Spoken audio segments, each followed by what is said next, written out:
bonsoir à tous. Merci de votre présence dans cette dernière conférence du cycle d'Agir pour l'éducation cette année au Collège de France sur le sujet de réenchanter les maths à l'école, les enchanter tout court pour certains enfants peut-être. Donc je suis très heureux d'accueillir au nom des professeurs du Collège de France le professeur Emmanuel Sander, qui est professeur à l'Université de Genève, professeur ordinaire, comme on dit, ce qui veut dire en fait le plus haut niveau de l'échelle des professeurs à la faculté de psychologie et de sciences de l'éducation de Genève. Emmanuel a un parcours pas totalement typique, puisqu'il a une maîtrise de mathématiques pures, un diplôme d'ingénieur de l'ENSAE, l'École nationale de statistique et d'administration économique, avant de basculer vers les sciences cognitives et la psychologie de l'éducation, où il a fait des contributions majeures. La pédagogie des apprentissages, il va nous parler évidemment de l'apprentissage des mathématiques et de comment l'améliorer.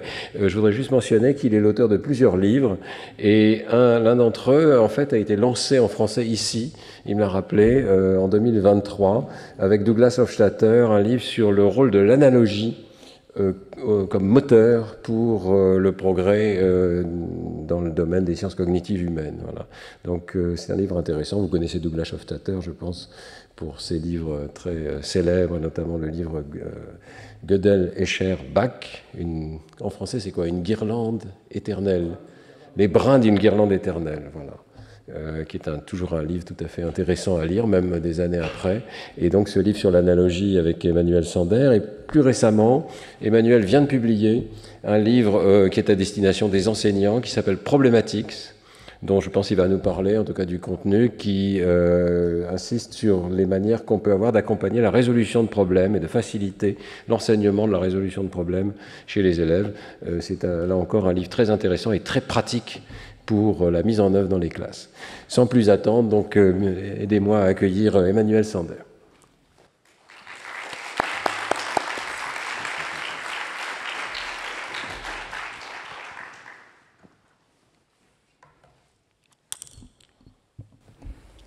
Bien, tout d'abord, merci beaucoup Stanislas de cette introduction, et puis merci à toi ainsi que Pierre-Michel Menger et Stéphane Malin d'organiser ce cycle, et ce thème de réenchanter les maths me tient particulièrement à cœur, donc je suis très heureux d'avoir la possibilité d'en parler avec vous. Et donc on va parler de beaux problèmes et de la question de l'intuition mathématique, avec en fait la question de comment faire progresser cette intuition mathématique en s'appuyant sur la résolution de problèmes. En préambule, je voudrais dire qu'il y a une part importante de ce contenu qui s'appuie sur un travail commun avec mon collègue genevois également, et également professeur ordinaire, pour rappeler cette dénomination, Hugo Minil-Copin, qui est mathématicien.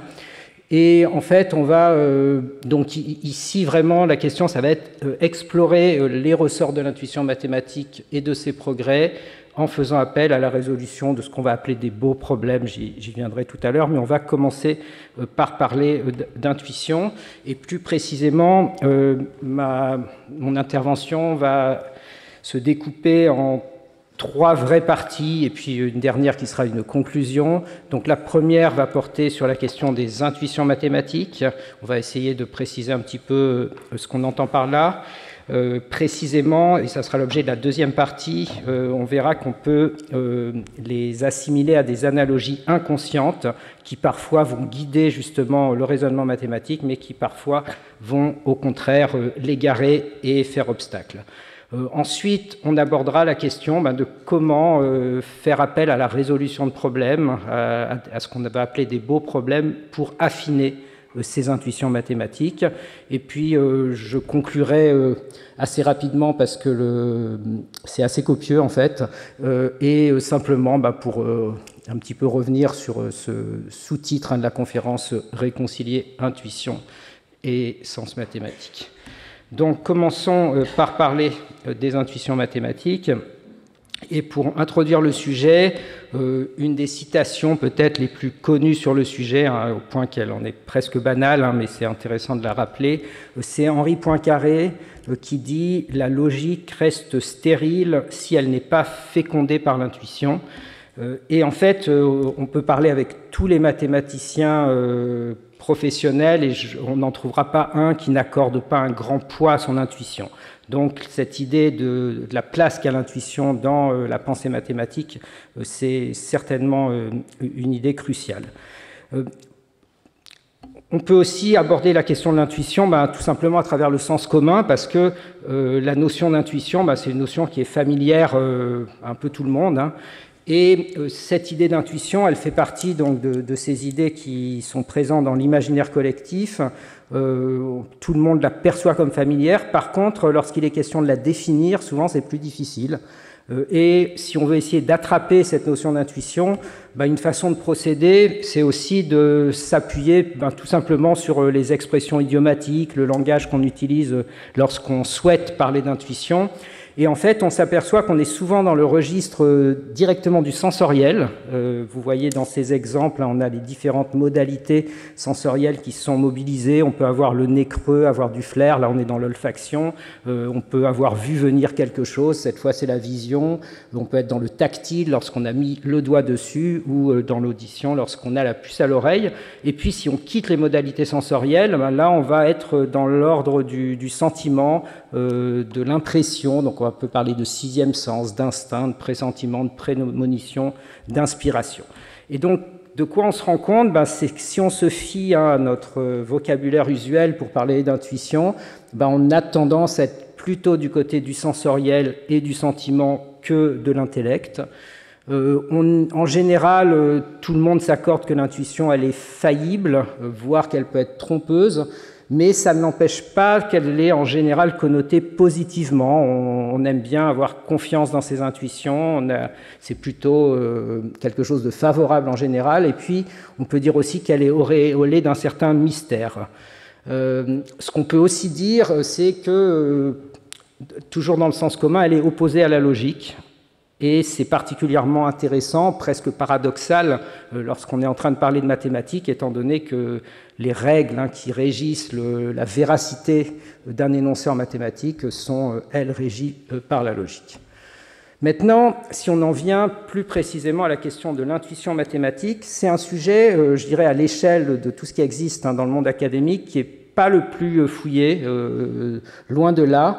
Il y a un ouvrage qui, à mon avis, est assez remarquable d'Ephraim Fishbein, qui est un psychologue spécialisé dans des questions de cognition mathématique, qui, en 1987, a écrit un ouvrage qui s'appelle « L'intuition en sciences et en mathématiques ». Et la définition qu'il en propose, c'est de dire que c'est une cognition qui va paraître subjectivement évidente, d'accord, donc il y a cette idée d'évidence, le fait qu'elle soit directement acceptable, on n'a pas vraiment besoin d'argumenter à ce sujet, que ça donne une vision globale des choses, qu'elle va contraindre les idées qu'on peut produire, et puis qu'elle peut permettre aussi l'extrapolation, c'est-à-dire des nouveaux phénomènes qu'on n'a pas encore abordés vont pouvoir être appréhendés à travers cette intuition. On peut donc en particulier retenir cette idée d'une connaissance qui est à la fois directe et immédiate, à contraster avec l'image qu'on a d'un raisonnement, qui est souvent un raisonnement déductif qu'on imagine en plusieurs étapes. Et puis, souvent, il y a aussi l'idée d'auto-justification, ce qui est intuitif. On n'a pas forcément le sentiment qu'on a besoin de l'expliquer, parce que ça se justifie par soi-même. Prenons l'exemple de l'addition. Si on demande à quelqu'un d'expliquer pourquoi additionner, c'est ajouter, tout le monde va trouver ça intuitif probablement, mais on risque d'être assez vite à court d'arguments pour expliquer en quoi est-ce qu'une addition c'est un ajout. Entre parenthèses, on se rendra compte qu'il y a plein de situations où on additionne sans ajouter, donc l'intuition peut aussi être trompeuse, y compris sur ce plan. Et on se dit que, étant donné que l'intuition est reconnue comme une part cruciale de la pensée mathématique, y compris au niveau mathématique les plus élevés, il y a évidemment un enjeu éducatif très important de chercher à en déterminer les ressorts. Alors, on peut aussi faire un lien entre ces questions d'intuition et puis toujours, si on est dans le sens commun, cette expression qu'on rencontre de la bosse des maths. ou dans le langage commun, des personnes qui vont dire par exemple les maths et moi ça fait 2, cette idée très répandue parmi une part de la population qu'en fait il y aurait une espèce de capacité mathématique dont on pourrait être pourvu ou dépourvu, qu'on appellerait la bosse des maths. Et je le précise parce que ça ressort d'une conception fixiste de l'intuition, c'est-à-dire qu'en fait, ça revient à dire que certaines personnes seraient dépourvues de capacités mathématiques et donc, bien sûr, d'intuition mathématique. Alors, on peut noter qu'il s'agit d'un manichéisme extrême parce que quand il s'agit par exemple d'intelligence, il y a l'idée que les intelligences peuvent être graduelles, mais lorsqu'il s'agit de la bosse des maths, le point de vue est encore plus radical. On la pense parfois en présence ou absence. Cette vision s'inscrit aussi dans le cadre des travaux sur les questions de fixed mindset versus growth mindset, c'est-à-dire les travaux de Carol Dweck qui a identifié qu'il y avait différentes conceptions qu'on pouvait avoir de l'esprit humain, certaines qui sont plutôt fixistes et d'autres qui sont plutôt ce qu'on appelle incrémentales, c'est-à-dire qu'on perçoit l'être humain comme ayant des capacités de transformation, et le fait d'avoir le point de vue fixiste ou le point de vue incrémental est très important parce que lorsqu'on a le point de vue incrémental, il y a l'idée justement qu'il n'y a pas une bosse des maths qui est figée, mais qu'au contraire on peut transformer. Lorsqu'on a le point de vue fixiste, on a l'impression qu'il y a des capacités qui sont figées. Il y a certains travaux qui montrent que, par exemple, si on va féliciter un élève pour le travail qu'il a accompli, eh bien, ça va avoir plus de portée potentiellement sur ses progrès que si on le félicite pour son talent. Ça s'explique bien parce que si on félicite pour le travail, on est en train d'avoir une approche processuelle et on souligne le fait que le travail peut apporter une transformation, alors que si on souligne si on vante le talent, cette fois on a un point de vue qui est plus fixiste dans la mesure où on considère que c'est un déjà là et du coup ça apporte pas forcément grand-chose. Il faut préciser que cette question de bosse des maths, surtout dans sa vision en présence ou absence, n'a pas de fondement scientifique, et puis qu'elle a un effet doublement pervers. Alors le premier effet pervers, c'est que ceux qui pensent qu'ils en sont dépourvus s'en sentent déresponsabilisés et inaptes à faire tout progrès, et puis ceux qui réussissent bien en maths, ça dévalorise d'une certaine façon leur réussite parce qu'on se dit ils ont été dotés par la nature de la bosse qu'il fallait. Alors, il y a beaucoup d'éléments qui vont complètement à l'encontre de cette idée de la bosse des maths. Un premier, en particulier l'idée que certaines personnes en seraient pourvues ou d'autres. Alors, il y a des arguments qui sont vraiment liés à tous les travaux dès la naissance. Je pense par exemple à la conférence qu'a donnée Elisabeth Spelke en introduction de ce cycle. On se rend compte qu'il y a de nombreuses capacités mathématiques qui sont présentes de façon très précoce. Donc, cette bosse des maths, d'une certaine façon, elle semble déjà présente à sa manière à la naissance. Et puis, il y a aussi tout simplement, lorsqu'on s'intéresse à l'histoire des mathématiques, et de voir comment des concepts mathématiques, progressivement, ont infusé dans la culture, dans nos sociétés. Et bon, si on prend l'exemple du concept de nombre, on peut considérer que par rapport à l'histoire de l'humanité, il existe depuis une toute petite fraction de cette histoire de l'humanité, et en particulier, si on parle des notations en chiffres arabes, celles qui nous sont familières, bien là, ça va être à peine millénaire. Et qu'est-ce qu'on peut dire ? On peut dire que finalement, on se retrouve avec un écolier à l'école primaire qui se retrouve à en savoir plus que des anciens d'il y a quelques siècles.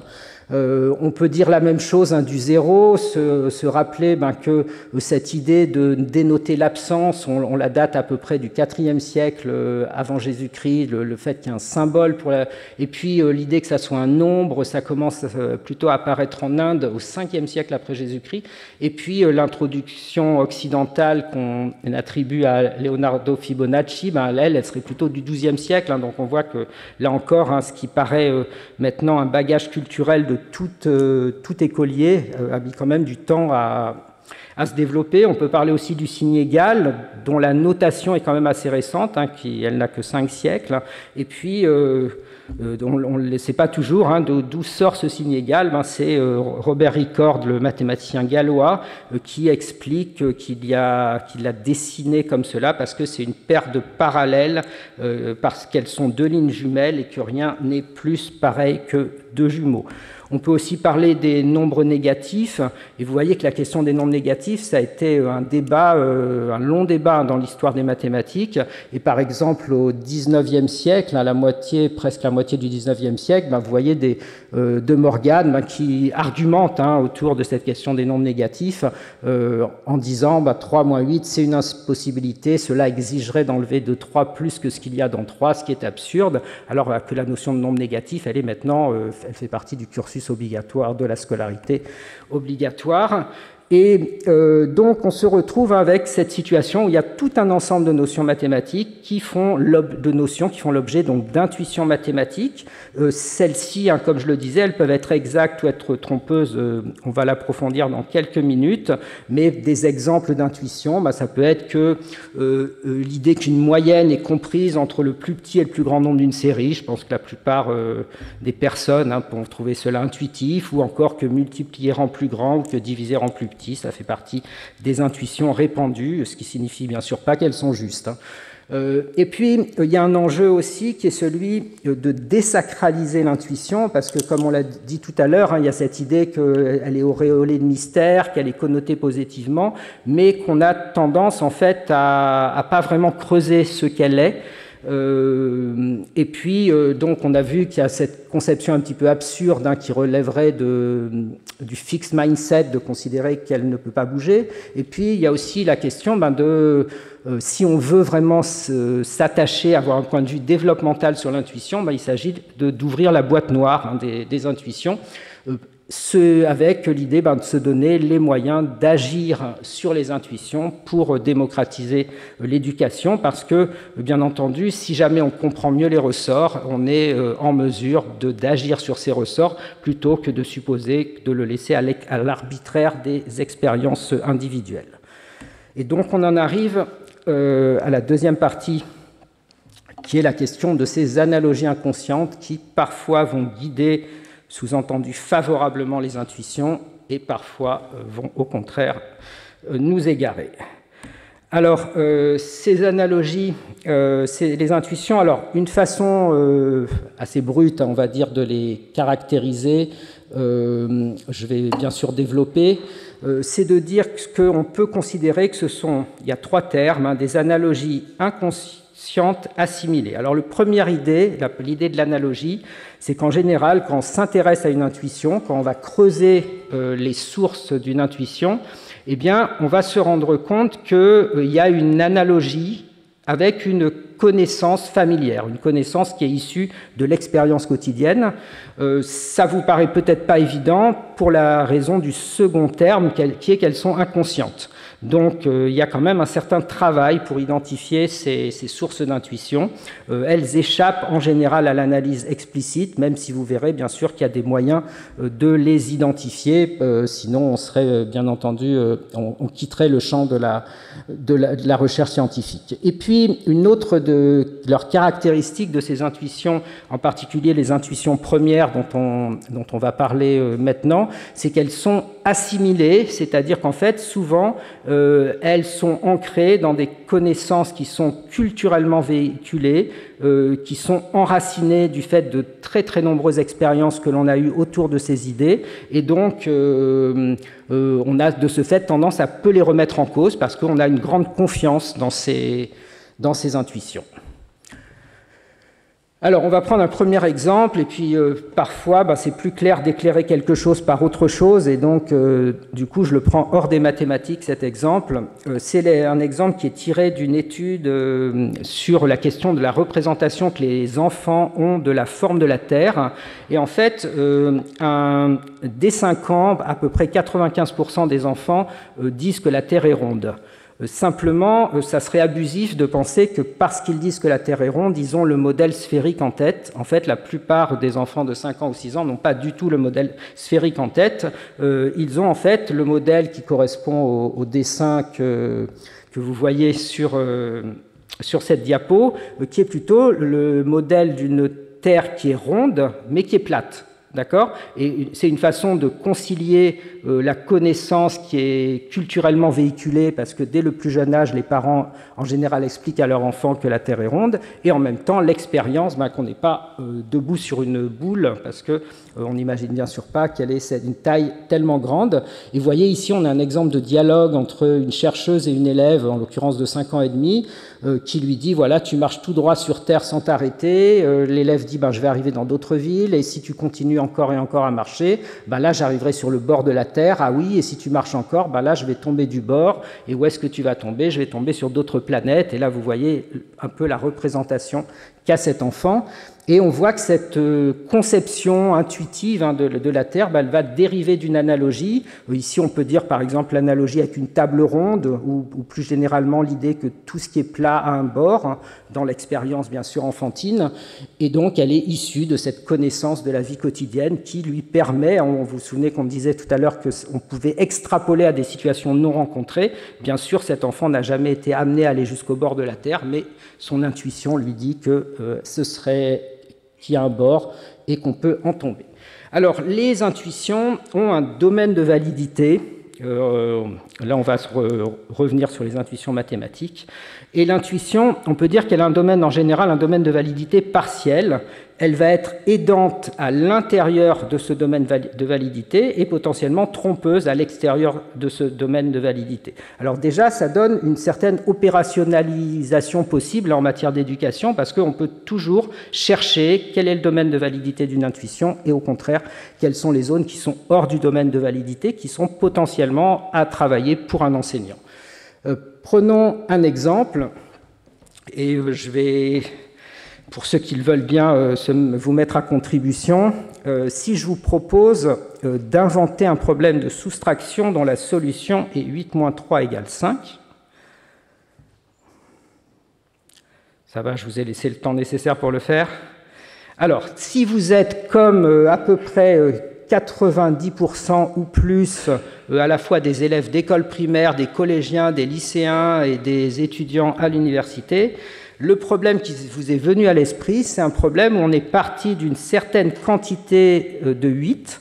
Ensuite, il y a un événement qui a survenu, qui a fait baisser cette quantité. Et puis la question, c'est combien reste-t-il? D'accord? Donc on a fait de façon systématique des recherches sur le sujet, et plus de 90% des propositions sont de cet ordre. Et ça nous dit exactement ce qu'est l'intuition de la soustraction. L'intuition de la soustraction, c'est que soustraire, c'est perdre, retirer, enlever, et puis chercher ce qui reste. Alors, ça serait, vous voyez, on peut l'illustrer de cette façon, c'est-à-dire on se rend compte qu'on a le domaine de validité de l'intuition, et puis on a un angle mort qui sont en fait toutes les autres situations de soustraction qui ne sont pas de cette sorte.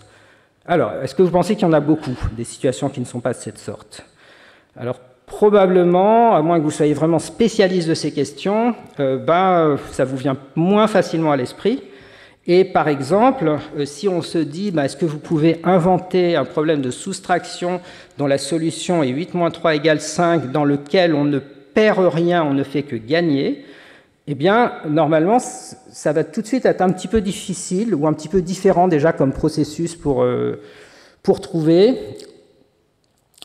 Alors, on va pas transformer ça en séance de torture, mais un exemple, là, il y a des exemples très très concrets, tout aussi concrets que le précédent. Si je vous dis Lou a 3 cartes, elle en gagne pendant la récréation, maintenant elle en a 8, combien de cartes a-t-elle gagné? Vous voyez qu'il n'y a vraiment aucune arnaque ici, on a vraiment une situation de soustraction dans laquelle on cherche combien on a gagné. Cette situation est tout aussi concrète que l'autre, la seule différence c'est que elle est dans l'angle mort de l'intuition. Alors, ces situations qui sont dans l'angle mort de l'intuition, il y en a plein. Ici, vous avez un petit échantillon. Je pense que ça sera un petit peu fastidieux et pas forcément nécessaire de les lire toutes, mais juste pour se rendre compte, c'est qu'il y a des littératures assez techniques, assez pointues, qui ont cherché à identifier toutes les sortes de problèmes de soustraction. Au total, il y en a une douzaine, et parmi la douzaine de problèmes qui a été identifiés, l'intuition, ça n'en concerne qu'une seule. Donc c'est pour vraiment qu'on se rende compte à quel point on n'est pas en train de parler d'un épiphénomène, mais de quelque chose de central. Ce qu'on a fait pour la soustraction, si jamais le temps nous était donné, et ce n'est pas le cas, on pourrait faire exactement la même chose pour les autres opérations. Et par exemple, tout à l'heure, on avait l'idée que additionner, c'est ajouter. Alors, si je vous demande de chercher un problème d'addition dans lequel on ne fait que perdre, eh bien, là encore, probablement, ça va être une difficulté. Parfois, on est tenté de trouver des solutions où on ajoute des pertes, mais en fait, c'est un petit peu contourner le problème. Mais si vous avez un problème, par exemple, Lou avait des billes, elle en perd 3, il lui en reste 5. Combien est-ce qu'elle en avait au début ? Vous voyez que c'est une situation où on n'a fait que perdre, et pourtant la solution est une addition. Et là, on a vraiment du mal à l'associer à un ajout, et c'est incontestablement un problème d'addition. On a le même phénomène pour la multiplication. Ce qui va guider l'intuition de la multiplication, c'est vraiment l'idée de répliquer quelque chose et d'additionner les valeurs qui sont associées à chacune de ces répliques. Et typiquement, j'ai 3 boîtes de 10 gâteaux. Combien ça fait de gâteaux au total ? On a dupliqué la même boîte et on en fait 3. Et puis, pour la division, c'est vraiment le partage en parts égales avec une recherche de la taille de la part. Donc, les questions, lorsqu'on invente des problèmes de division, c'est quasiment tout le temps combien est-ce que chacun a reçu, quelle est la taille de la part, ce qui rend difficile de trouver des problèmes où diviser en plus grand, alors que des problèmes où diviser en plus grand sont très nombreux. Alors, on a fait des travaux qui montrent que les 3/4 des adultes échouent à trouver de tels problèmes, mais si je vous dis, par exemple, j'ai 2 litres d'eau, combien est-ce que je peux remplir de verre de 0,25 litres ? Eh bien, on fait 2 divisé par 0,25, ça fait 8, et on est avec une division qui rend plus grand. Alors, il y a plein de travaux qui permettent de montrer qu'il y a évidemment un très fort lien entre la réussite à des tâches et puis le fait qu'on soit justement dans le domaine de validité de cette intuition. Vous voyez ici le premier, là on est sur des élèves de CP, de Paul à 7 billes, il en donne 3 à Jean, combien lui en reste-t-il ? Là, tous les élèves réussissent. Le deuxième, vous avez un problème qui est assez proche dans sa formulation, mais cette fois c'est un problème de comparaison. Et le moins est beaucoup moins évident, comme vous le voyez, parce que la réussite, elle passe de 100% à 1/5 de la classe. Et puis, en fait, si on raisonne en termes d'années scolaires, il y a à peu près 2 années scolaires qui séparent les élèves qui réussissent le premier à ceux qui réussissent le second. Bien sûr, on se rend compte que le défi d'enseignement crucial qu'il y a à ce que les élèves soient en mesure de faire l'analogie entre le premier et le deuxième problème et qu'il y ait une unification suffisante de la notion de soustraction pour que les 2 cas apparaissent dans l'intuition aussi de la soustraction. Ici, c'est sur une recherche qu'on a menée avec la DEP où on met en évidence la question de l'addition répétée pour la multiplication par rapport au rapport. Vous voyez, quand on dit que Louise a acheté 6 paquets de 3 biscuits, on demande combien de biscuits elle a acheté. Cette addition itérée, les élèves arrivent en CE1 de façon assez fréquente à la faire.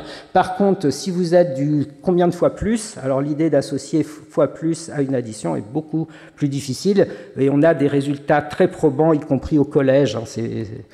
On a aussi le fait que la commutativité de la multiplication, ce n'est pas intuitif. Comment est-ce qu'on s'en rend compte ? Ici, on a un élève de CE2 à qui on a demandé combien il y a de stylos dans 10 tas de 2 stylos. Alors, je vous laisse regarder comment l'élève résout ce problème.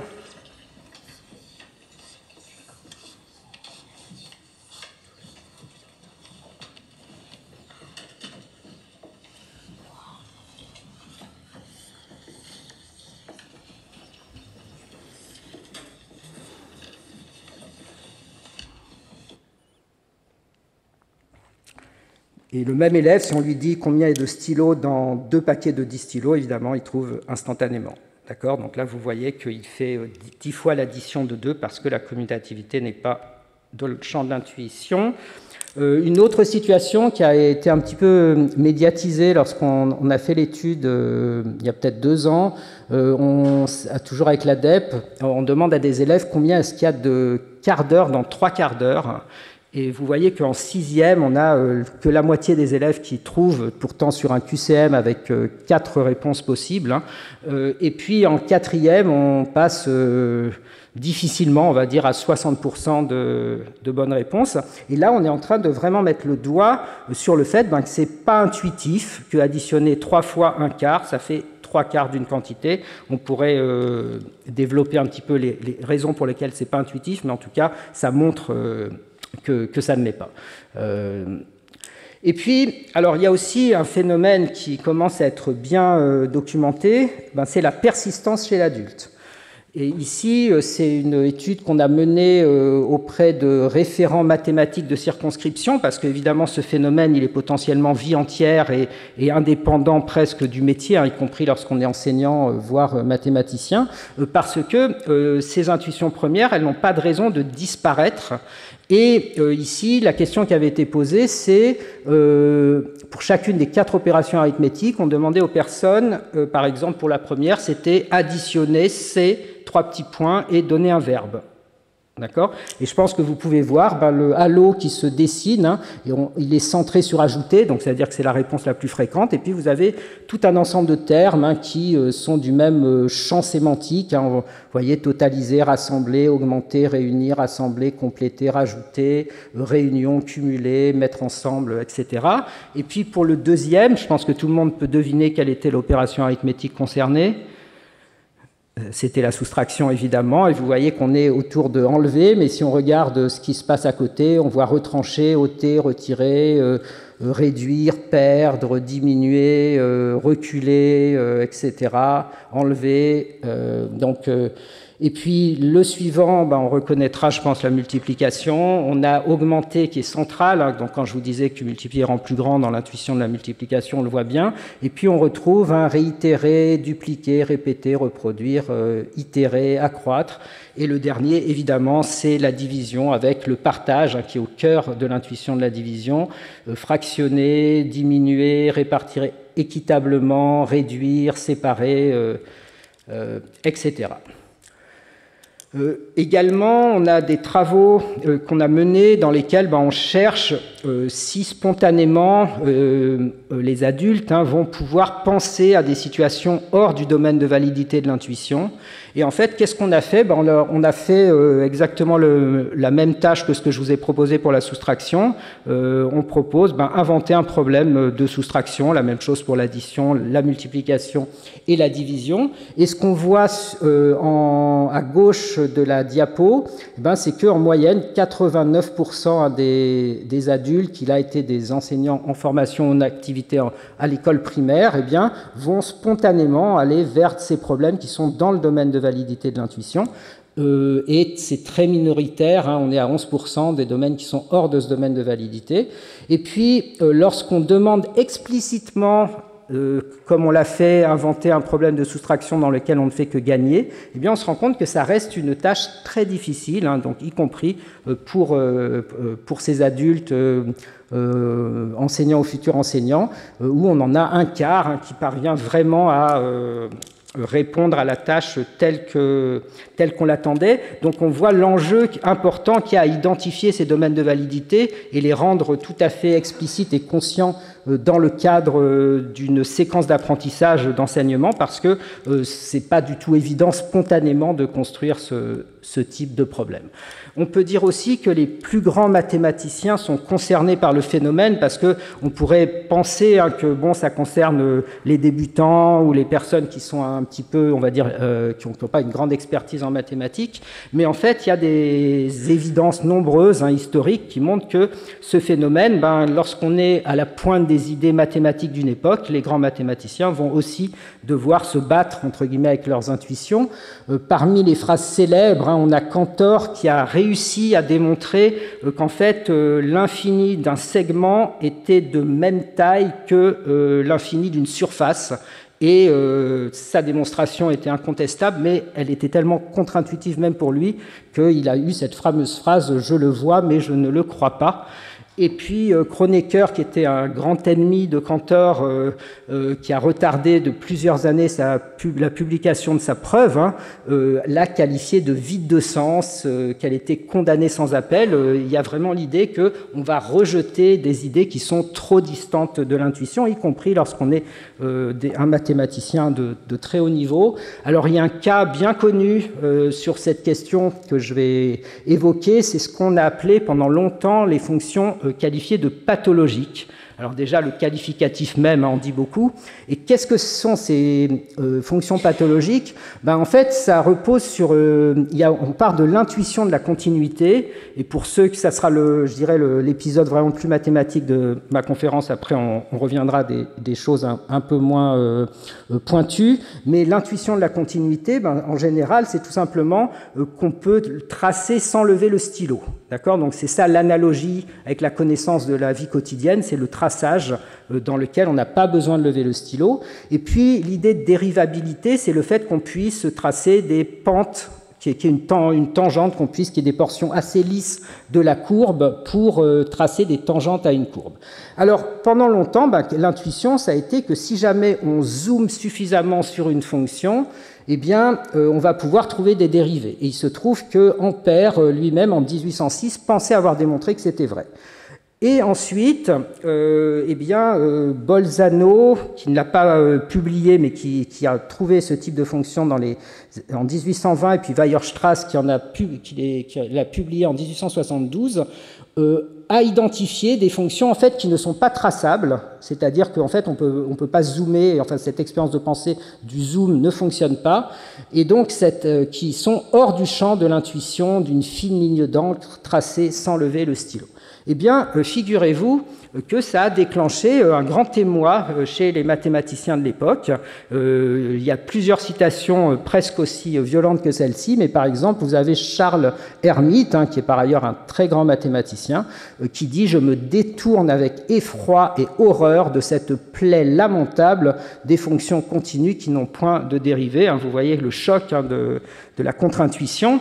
Et il faut quand même savoir que toutes ces fonctions, ça a donné lieu à un champ énorme des mathématiques qui sont les mathématiques fractales. Donc c'est très loin d'être un épiphénomène horrible, et d'autant que les mathématiques fractales permettent de faire aussi des magnifiques représentations. Donc de les appeler des plaies lamentables, c'est un petit peu curieux. Alors la question maintenant des beaux problèmes pour affiner les intuitions. En fait, je pense que tout le monde voit un petit peu où je veux en venir. C'est que, en fait, si on reprend notre schéma de tout à l'heure, on a envie que ce qui était foncé devienne clair, en fait, et que tous les problèmes de soustraction, alors ils seront jamais tous autant intuitifs, peut-être que la soustraction où on cherche qui reste, mais en tout cas qu'ils deviennent suffisamment assimilables à quelque chose d'intuitif, ce qui est sans doute le cas pour beaucoup d'entre vous. Alors, comment est-ce qu'on peut envisager, à travers cette question de la résolution de problèmes? Alors, j'en profite pour faire un petit détour par une plateforme qu'on a élaborée au Conseil scientifique de l'éducation nationale qui s'appelle la Problémathèque, et j'en profite pour souligner le travail très important de Romain Bourdoncle qui est ici, et puis Marie Libineau. Et l'idée, c'est de mettre à disposition justement des beaux problèmes. Il faut aussi dire que c'est rendu possible par tout un ensemble de coordinatrices et coordinateurs qui sont représentés ici, et qui font que cette banque de problèmes a pu être développée en s'appuyant aussi sur tout un travail existant depuis de longues années autour de cette question des beaux problèmes. Et en fait, autour de ces différents domaines, on essaye de couvrir les différents domaines du programme et des différents niveaux scolaires. Il y a à peu près 200 problèmes actuellement qui sont proposés, et il y a des fiches qui à chaque fois sont organisées selon un certain canevas, et ce qui permet de façon systématique pour un enseignant qui souhaite s'en saisir, pas simplement d'avoir l'énoncé du problème, mais aussi de tout un ensemble d'accompagnements intéressants, qu'il s'agisse des objectifs ciblés, les prérequis nécessaires, les stratégies de résolution qu'on peut observer, les moyens pour aider les élèves, les pistes de différenciation, etc. Et puis, donc, il y a des fiches qui se présentent sous le format que vous voyez ici. Alors, ces problèmes qu'on a au départ, c'était l'idée des beaux problèmes. Comment est-ce qu'on peut les caractériser? Eh bien, il y a l'idée d'une démarche de résolution qui n'est pas connue à l'avance. qui va inviter les élèves à approfondir leur compréhension des notions. Et puis, ils peuvent avoir certaines caractéristiques, hein, ce n'est pas des conditions ni nécessaires ni suffisantes, mais désirables, on va dire. Donc, il peut y avoir un effet eureka, ils peuvent être amusants, il y a l'idée d'énoncer qui soit clair et bref, la concrétude, la nouveauté, l'originalité, et puis, ce qui est plus pertinent ici, c'est leur potentialité à faire évoluer l'intuition. Alors, comment est-ce que on peut y arriver? Et là, on va se centrer sur la question de la résolution de problèmes à énoncer et voir comment est-ce qu'on peut s'appuyer sur des énoncés de problèmes pour faire évoluer les intuitions. Alors, ce qu'on peut dire déjà, c'est lorsqu'on est face à un problème à énoncer, eh bien, ce problème va relever à la fois de la cognition numérique, hein, de la cognition mathématique, parce qu'on est en train de travailler des maths, mais en même temps, il est aussi du ressort de la cognition langagière, parce que, tout simplement, il y a des mots qui sont utilisés, et ces mots font appel, hein, au langage. Et donc, dans un problème à énoncer verbal, on a à la fois des concepts extra-mathématiques, ce sont les concepts verbaux, et puis des concepts mathématiques, ce sont ceux dont il est question dans le problème, qui vont être intriqués. Et il y a l'idée que c'est l'opportunité, je vais pouvoir l'illustrer de façon très précise, qui va être donnée aux élèves de développer leurs connaissances en s'appuyant sur les concepts extra-mathématiques pour développer des connaissances mathématiques. Et donc, c'est l'idée de la résolution de problèmes qui viendrait en appui du sens des notions mathématiques. Alors, cela, on l'a développé dans un modèle qui s'appelle le modèle SECO pour l'idée du fait qu'une situation va être ou non congruente avec l'intuition. Et dans ce modèle, il y a d'un côté un énoncé de problème qui va faire l'objet d'une interprétation par la personne qui veut résoudre le problème. Et puis, en fait, cette interprétation, elle va s'appuyer sur la sémantique du monde, hein, comme tout à l'heure lorsqu'on a parlé du fait que soustraire, c'est enlever, par exemple. Elle va donner lieu à une structure interprétée à partir de laquelle l'élève ou l'individu qui résout un problème va tenter de le résoudre. Eh bien, lorsque l'intuition rencontre cet énoncé de problème, eh bien, c'est le chemin en haut à gauche qui va être emprunté, ce qui va mener au succès, mais par rapport à l'angle mort de l'intuition, ça ne fait pas progresser l'élève.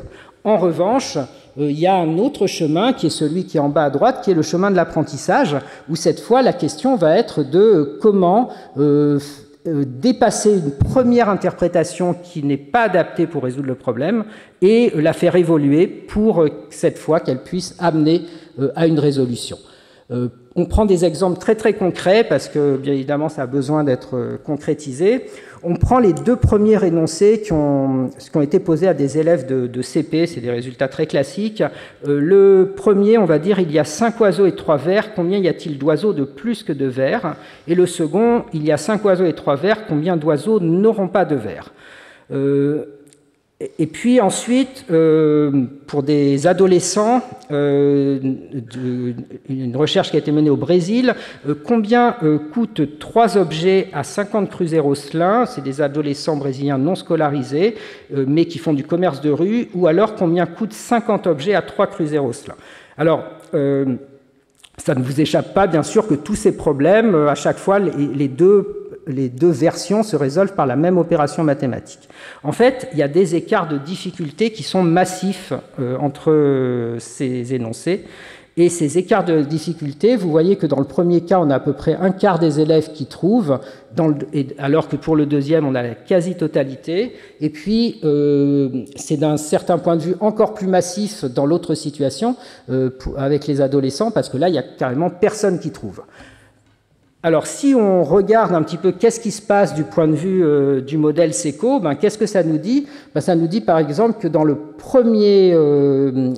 cas des oiseaux et des vers, eh bien, lorsque vous êtes sur combien d'oiseaux n'auront pas de vers, qu'est-ce qui se passe? Les élèves imaginent un scénario où vous avez 3 oiseaux qui arrivent à manger un ver, et puis il y a 2 oiseaux qui se retrouvent tout seuls. Donc il y a une espèce d'appariement qui est fait entre les oiseaux et les vers, et puis il y a 2 oiseaux isolés, et ils trouvent la réponse. Lorsqu'on est dans l'idée de combien de plus, là on a 2 ensembles à comparer, et c'est beaucoup plus difficile.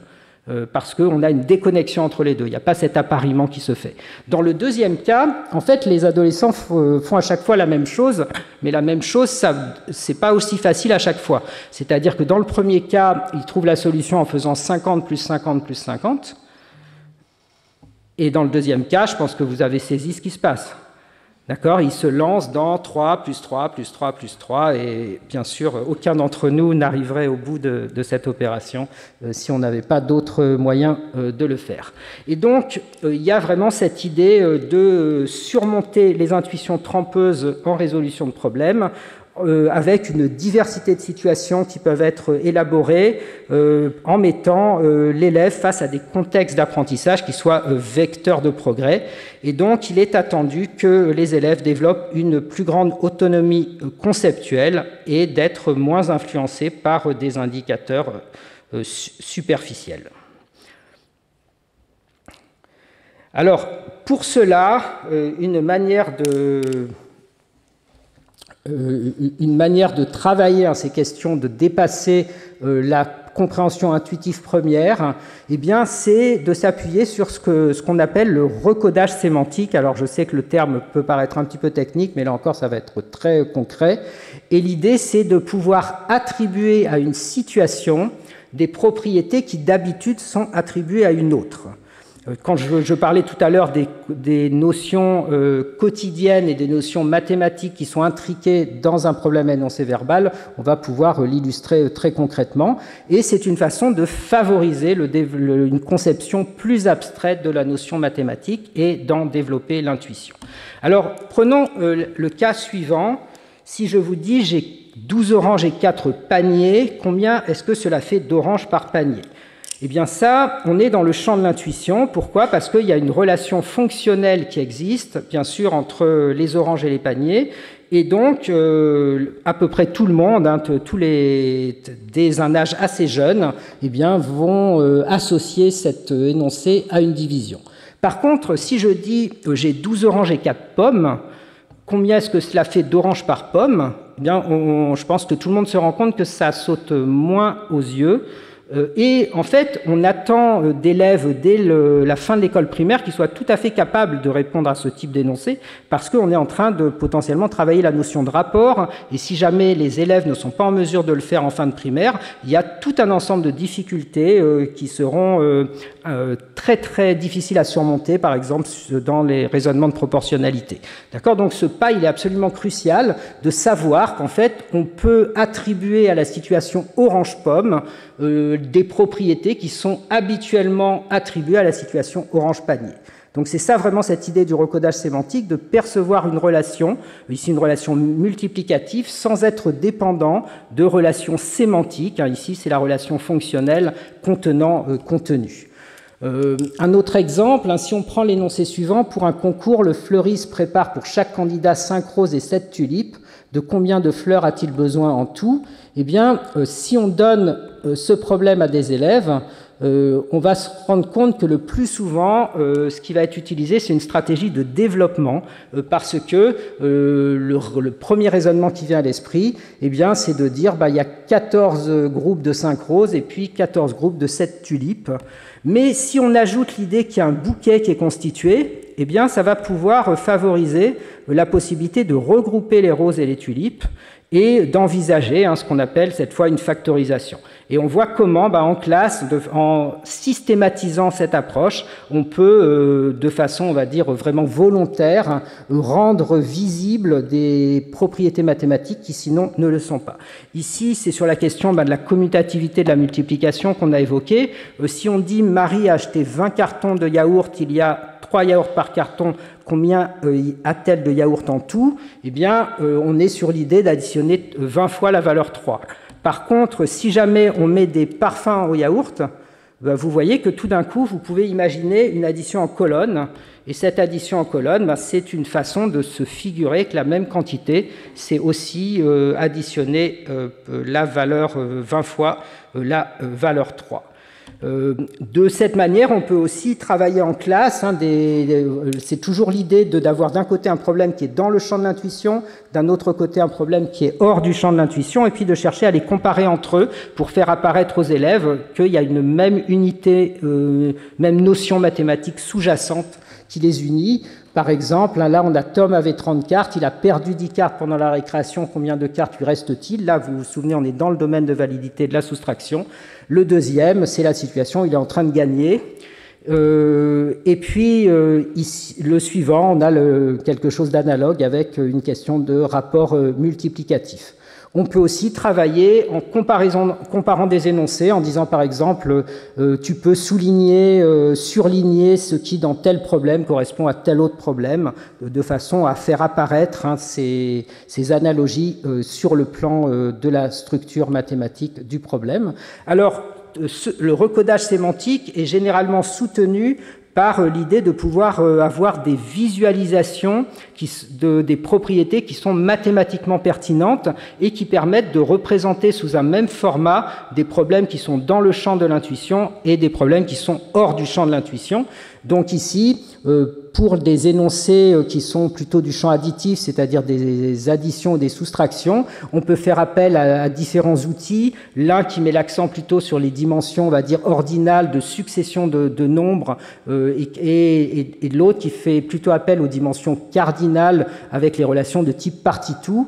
Ça, c'est pour le champ additif. Et puis, pour le champ multiplicatif, il y a l'intérêt de pouvoir utiliser le nombre rectangle qui fait apparaître un produit comme la surface d'un rectangle, parce que vous voyez que lorsqu'on fait cela, on s'éloigne du modèle de l'addition itérée et on peut percevoir de façon plus directe la commutativité de la multiplication. Ces modèles ont aussi un intérêt de faire apparaître les représentations des élèves qui parfois se trouvent en décalage par rapport aux modélisations recherchées par l'enseignant. Vous voyez ici, l'élève a été happé, on va dire, par la relation fonctionnelle entre les boîtes et les jetons, et donc alors qu'on est dans une situation d'addition, eh bien, il a réinterprété le problème comme une multiplication. On a des données dans lesquelles on implémente et puis on met en œuvre donc toujours avec l'idée de progression qui peuvent être présentes en classe, qui sont mises en place par les enseignants eux-mêmes. Ici, on a un travail qui est dans le cadre du projet ACE Arithmécole, qui est un projet qui porte sur l'ensemble du programme de CP, CE1, CE2, dans lequel on va travailler ce type de situation. Par exemple, ici, on est au CP, vous avez Zoé qui fait un petit train, le train a 2 wagons rouges et des wagons verts, au total, son train a 16 wagons, combien de wagons verts son train a-t-il? Et en fait, ici, si vous voyez ce qui va se passer, pour la plupart des élèves, ça va être très difficile parce qu'il s'agit d'aller de 2 jusqu'à 16. Et aller de 2 jusqu'à 16, c'est difficile à compter mentalement lorsqu'on est au CP. Et donc, en fait, l'enjeu, ça va être le passage de compter de 2 jusqu'à 16 à enlever 2 de 16. Et donc, il y a tout un travail qui est fait autour de ce recodage, que aller de 2 jusqu'à 16, c'est pareil. Ça peut être fait en tournant le train, par exemple. À l'issue de séquences d'apprentissage assez développées, eh bien, on a pu s'assurer du progrès des élèves en comparant donc des élèves qui avaient suivi cette progression d'apprentissage avec des élèves témoins. Et en fait, on a observé à la fois un progrès sur l'ensemble des sortes de problèmes et puis le fait que ceux qui avaient suivi la progression qui s'appuyait sur le recodage sémantique réussissaient à utiliser plus facilement les notations formelles, y compris dans les problèmes où on cherche combien on a gagné. Également, on a mené des travaux sur le raisonnement proportionnel dans cette perspective, avec l'idée qu'on puisse prendre plusieurs points de vue sur les situations et que cette diversité de prise de points de vue va aller permettre d'avoir les stratégies les plus adaptées à la situation.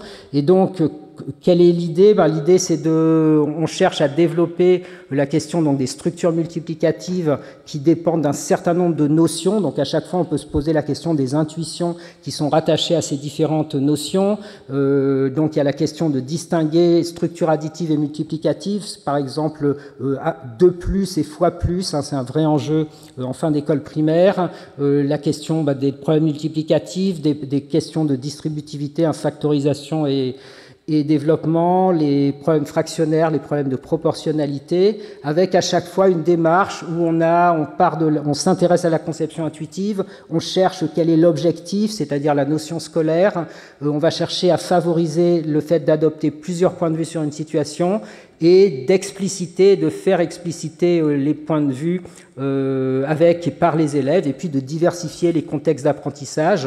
Alors concrètement, si on a un énoncé comme j'ai 2 muffins à la cerise, j'ai 8 muffins au chocolat, est-ce que j'ai plus de muffins à la cerise ou au chocolat? Combien de plus? Combien de fois plus? Et là, vous voyez que sur une même situation, on peut le penser en 2 plus ou en fois plus. Et donc, ça va aider l'idée du rapport, hein, combien est-ce que j'ai d'oranges par pomme, hein, dont on parlait tout à l'heure. Donc ça fait partie de ce qu'on peut travailler avec les élèves. Et puis ici, j'ai mangé un quart de 2 carreaux de chocolat. On va proposer aux élèves plusieurs stratégies pour le résoudre. Et donc, on a un point de vue par partie. Et là, vous voyez que ça correspond en fait à l'intuition dans lequel on va additionner 2 fois un quart, mais on peut aussi envisager le point de vue de la totalité, et cette fois la totalité, on va considérer qu'on prend la moitié du premier carreau de chocolat. Probablement, avec ce raisonnement, l'idée que 3 quarts d'heure, ça fait 3 quarts d'une heure, devient accessible. L'idée de faire expliciter les points de vue, j'ai appris que 3 fois plus et 3 de plus, ce n'est pas pareil. 3 fois plus, c'est quand on multiplie par 3. 3 de plus, c'est quand on rajoute 3. On a appris à faire la différence entre fois plus et 2 plus. Hein, vous voyez cette démarche d'explicitation. Et puis, les résultats ont été très favorables, à la fois globalement, à l'issue d'une année d'expérimentation. C'était sur un semestre d'enseignement. À chaque niveau scolaire, CM1 et CM2, également quand on fait les analyses par origine socio-économique dominante dans les écoles, on retrouve que les résultats sont persistants. Et puis, lorsqu'il s'agit des différentes notions qui sont travaillées, on a également l'écart qui est significatif à chaque fois pour chacun des types de problèmes. Et puis la dernière projet que je vais présenter rapidement, c'est celui dont est dérivé justement le problématique auquel Stanislas faisait allusion tout à l'heure. C'est un projet dans lequel on va systématiser à destination vraiment d'une possible implantation en classe, c'est ce cadre. Alors je vais pas rentrer dans tous les détails, il y a des formes d'analogie que je n'ai pas abordées parce que ça serait un petit peu technique, mais on différencie différentes formes d'intuition, on fait appel à des outils de modélisation, on fait appel au recodage sémantique tel qu'on l'a identifié, et puis il y a tout un ensemble de documents pédagogiques et de séances d'apprentissage, un pré-test et un post-test, une séquence de 15 séances d'apprentissage, une séance par semaine, avec donc un programme bien défini sur chacune de ces 15 séances, des fiches assez précises qui décrivent les objectifs des séances, des documents pour accompagner l'enseignant, des documents pédagogiques qui peuvent être vidéo projetés, des documents sur lesquels les élèves peuvent travailler. Et puis, on a pour l'instant, alors il y a une bonne partie des résultats qui sont encore en cours d'analyse, mais il y a une première étude pilote dans laquelle on a eu des résultats qui étaient déjà tout à fait favorables sur 10 séances d'apprentissage, en particulier sur quelques semaines, les CM1 au post-test sont devenus aussi bons que les CM2 au pré-test. Donc, d'une certaine façon, ils ont rattrapé les élèves de CM2. une recherche un petit peu plus ample, cette fois sur une progression complète de 15 séances d'apprentissage à l'issue de 12 heures de formation des enseignants. L'aspect formation est aussi très important, a donné des résultats aussi très favorables sur l'ensemble des opérations et sur les situations contre-intuitives comme intuitives.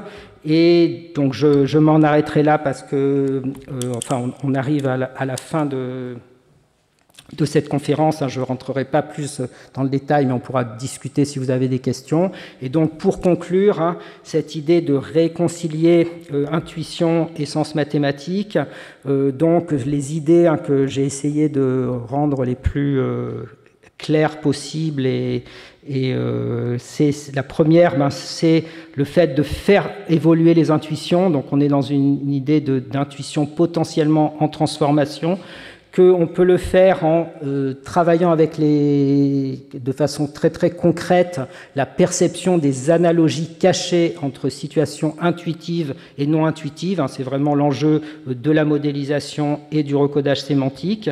Et donc pour cela, on peut s'appuyer sur la résolution de beaux problèmes qui vont receler le potentiel de susciter plusieurs points de vue sur un même problème, et de façon à pouvoir percevoir des structures mathématiques communes au-delà de différences superficielles. C'est l'enjeu de l'évolution des intuitions, mais il y a aussi tout un enjeu que je n'ai pas du tout abordé, mais qui est sans doute tout aussi crucial, c'est la question du transfert d'apprentissage, parce que une des questions peut-être les plus systématiques dans le domaine de l'enseignement, c'est de savoir comment ce qui a été appris dans un contexte donné peut se transférer dans un contexte différent.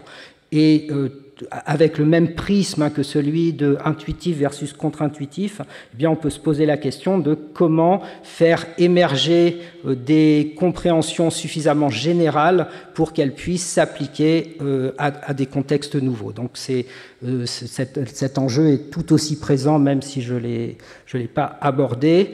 Donc voilà, c'est vraiment ces quelques points de conclusion. Et puis pour finir, je souhaite dédier cette conférence à la mémoire de Jean-François Richard, qui est un très grand psychologue expérimentaliste qui nous a quittés au début de ce mois et qui était sans doute le plus grand spécialiste aussi en France de la résolution de problèmes. Merci beaucoup.